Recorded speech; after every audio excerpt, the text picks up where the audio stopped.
Hello students, कैसे हैं आप सभी। मैं पूनम तिवारी आप सभी स्टूडेंट्स का Hindi NCERT by Poonam Tiwari channel पर स्वागत करती हूँ। आप सभी का अभिनंदन करती हूँ, वंदन करती हूँ।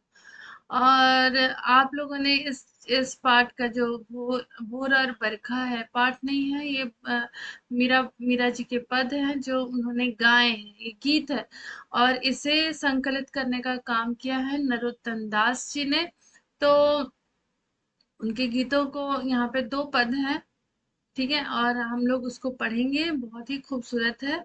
इसे गाया है मीराबाई जी ने। तो मीराबाई जी कृष्ण को अपना सर्वस्व मानती थी। उन्होंने बहुत सुंदर से ये गीत लिखे हैं। तो हम लोग इस चैप्टर के, इस कविता के हम लोग पाठ पुस्तक प्रश्न उत्तर करेंगे।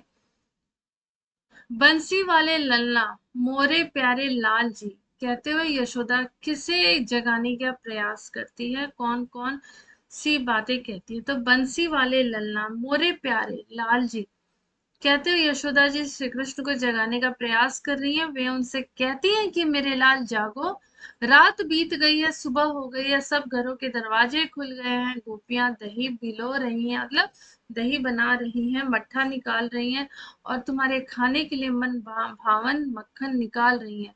तुम्हें जगाने के लिए सभी देव और मानव खड़े हैं, तुम्हारे दर्शन की प्रतीक्षा कर रहे हैं। तुम्हारे सखा ग्वाल बाल तुम्हारी जय जयकार कर रहे हैं, अतः तुम अब उठ जाओ।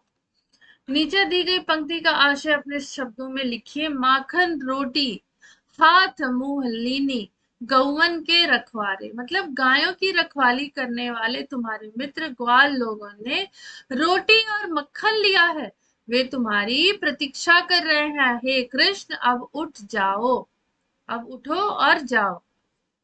पढ़े हुए पद के आधार पर ब्रज की भोर का वर्णन कीजिए। तो ब्रज की भोर होती होते ही ग्वाल ने घर घर में दही बिलौने लगती हैं। उनकी चूड़ियों की मधुर झनकार वातावरण में गूंजने लगती है। घर घर में मंगलाचार्य होता है। ग्वाल बाल गांव को चराने वाले वन में जाने की तैयारी करने लगते हैं।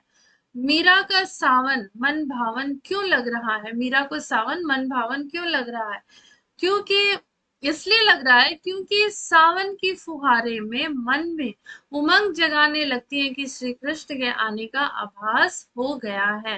पाठ के आधार पर सावन की विशेषता लिखिए।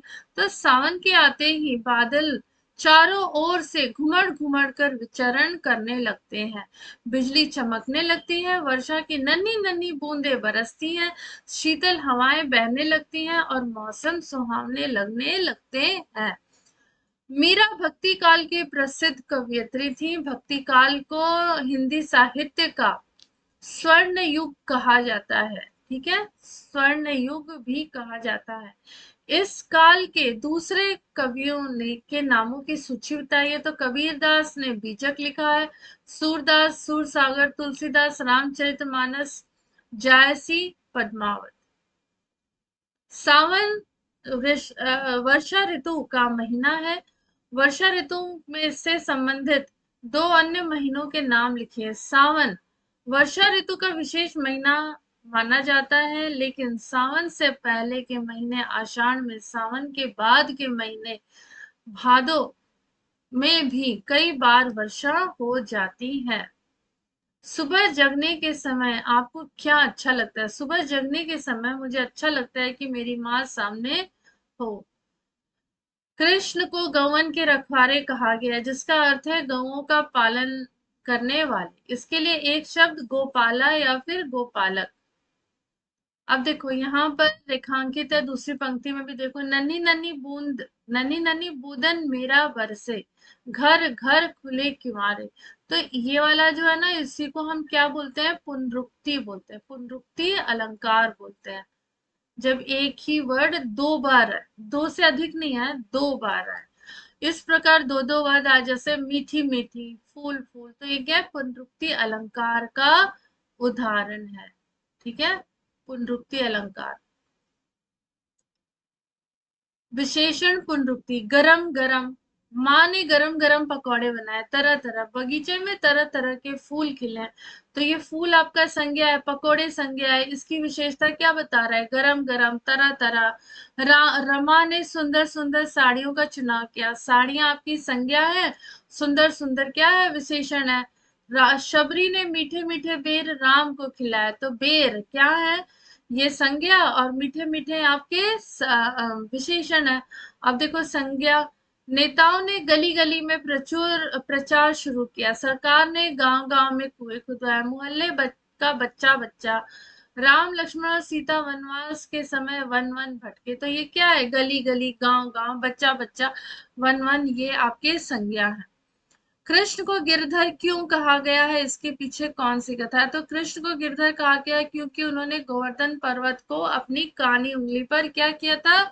उठा लिया था, अर्थात उन्होंने गिरी को अपने कानी उंगली पे क्या किया था? धारण किया था। माता यशोदा अपने कृष्ण को किस प्रकार और क्या कहकर जगाती है? तो माता यशोदा अपने लल्ला कृष्ण कृष्ण को तरह तरह संकेत देती है। वह उनसे कहती है कि पुत्र बंसी वाले प्यारे कान्हा, जागो रात बीत गई, सुबह हो गई, घर के दरवाजे खुल गए हैं, गोपियां दही बिलो रही हैं, ग्वाल बाल द्वार पर खड़े होकर तुम्हारी जय जयकार कर रहे हैं। यानी गायों को, वे गायों को लेकर जाने की तैयारी में है। मीरा ने सावन का वर्णन किस प्रकार किया है? तो उन्होंने सावन का वर्णन अनुपम ढंग से किया है। वे कहती हैं कि सावन के महीने में मन भावन वर्षा हो रही है, मतलब जबरदस्त वर्षा हो रही है।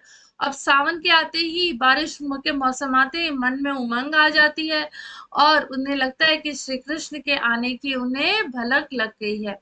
चारों ओर से बादल उमड़ उमड़ कर आ रहे हैं, बिजली चमक रही है, और बरसात की जब पहली बूंद होती है ना, हल्की हल्की सी बारिश होती है, एक तो खूब जोर से होती है, और तो एक एक बूंदी बूंदी जो गिरती है, वो गिर रही है, और ठंडी ठंडी हवा धीरे धीरे बह रही है।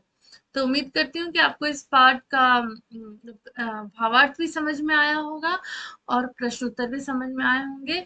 चैनल को लाइक करिए, शेयर करिए और सब्सक्राइब करिए, और ऐसे ही हमारे चैनल से जुड़े रहिए। धन्यवाद।